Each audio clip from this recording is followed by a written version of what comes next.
নমস্কার,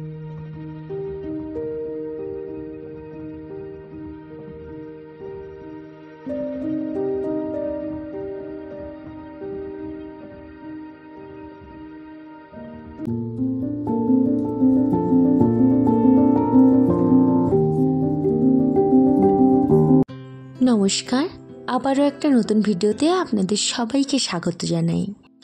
আর সবাইকে জানাই দীপাবলির অনেক অনেক শুভেচ্ছা আর অভিনন্দন। দীপাবলি মানে তো আলোর উৎসব, তাই আজ শিলংও সেজে উঠেছে রঙিন আলোর সাজে। দীপাবলির আরেক অর্থ আলোর শাড়ি। আমার মনে হয় দীপাবলি কেবলমাত্র এই বাইরের অন্ধকারকে দূর করে না, আমাদের মনে থাকা হিংসা অজ্ঞানতাকেও আলোর পথে নিয়ে যায়। এই আলোর উৎসব আমাদের আরেকটা কথা মনে করিয়ে দেয় যে সবসময় মানুষের জীবনে অন্ধকার থাকে না, অন্ধকারের পর ঠিক এক সময় আলোর পথ আসে। তাই হতাশ হও না, নিজেদের পথে এগিয়ে চলো, দেখবে একদিন সব অন্ধকারকে কাটিয়ে ঠিক আলো ফিরে আসবে। শিলংয়ের এই বাড়িটিতে আমরা থাকি। আজ এই আলোর উৎসবে ওকেও একটু সাজিয়েছি। আজ এই পাহাড়ের বাড়িগুলো কেমন দীপাবলির আলোতে সেজে উঠেছে, কি অপূর্ব সুন্দর লাগছে। এই আলোর উৎসবে যেমন বাড়িটিকেও সুন্দর করে সাজাতে হয়, তেমনি নিজেকেও একটু সাজতে হয়। তাই আজকে আমিও একটু সুন্দর করে সেজে নিয়েছি। এইবারে আমাদের বাড়িটিকেও আমরা প্রদীপ দিয়ে সুন্দর করে সাজিয়ে নিচ্ছি। আর আপনারাও একটা ছোট্ট কমেন্টে জানাবেন আপনারাও কিভাবে দীপাবলি পালন করলেন।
ভিডিওটি কেমন লাগলো একটা ছোট্ট কমেন্টে জানাবেন, এবং ভিডিওটি ভালো লাগলে একটা ছোট্ট লাইক করে দেবেন।